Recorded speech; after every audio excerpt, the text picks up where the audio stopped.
अब यहाँ पे कुछ फॉर्मूलाज लर्न करने हैं अपने। v is equal to u plus a T.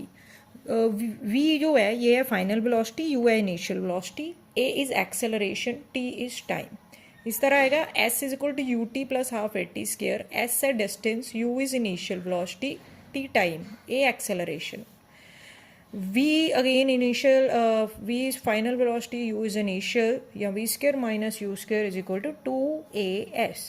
अब यहाँ पे बेटा एक्सेलरेशन की वैल्यूज जो हैं वो हमने पॉजिटिव लेनी है।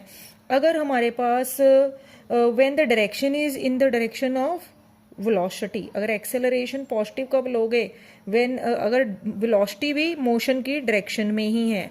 अगर वेलोसिटी मोशन की डायरेक्शन में नहीं है तो उसको नेगेटिव लेंगे। मास अब जो है हमारे पास डायरेक्टली प्रोपोर्शनल इनर्शिया पे है, यानी मास अगर बढ़ेगा इनर्शिया बढ़ेगा, या इनर्शिया बढ़ेगा तो मास बढ़ेगा। अब मास जो है वो कांस्टेंट रहता है, एक ऑब्जेक्ट का मास, चाहे अर्थ पे हम उस मास को मेजर करें या मून पे मेजर करें, वो सेम रहेगा। तो mass is a constant quantity, याद रखें मास की बात कर रहे हैं, वेट की बात नहीं की है। Mass is constant. अब नेक्स्ट आएगा वेट। अब वेट क्या है हमारे पास, तो weight of an object is the force with which, ये वो फोर्स है जिससे ये अर्थ की तरफ अट्रैक्ट हो जाता है। It is attracted towards the earth. ठीक है जी। अब हमने पढ़ रखा है F is equal to M में, Newton second law of motion. तो अब यहाँ पे ग्रेविटेशनल फोर्स ही है एक्सेलरेशन, तो हम क्या लेंगे, F is equal to M G. ठीक है जी।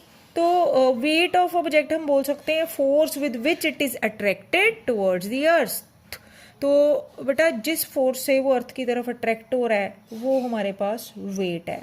और ऐसे यूनिट वेट के वही होंगे जो फोर्स के यूनिट है, यानी कि न्यूटन।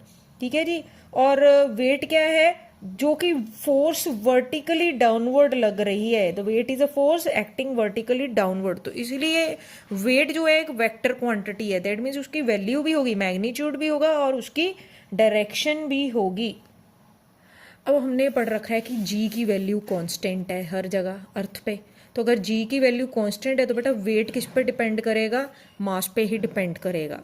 ठीक है। और मास हर जगह गया है ऑब्जेक्ट का कांस्टेंट, लेकिन वेट कांस्टेंट नहीं है, वेट लोकेशन पे डिपेंड करेगा, क्योंकि वेट जो है वो जी की वैल्यू पे डिपेंड करता है कि उस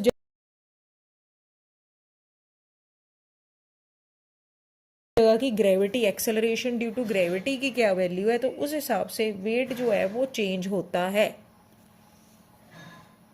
आगे आएगा weight of object on moon. अब मून के ऊपर वेट कैसे देखेंगे, तो होता क्या है ये,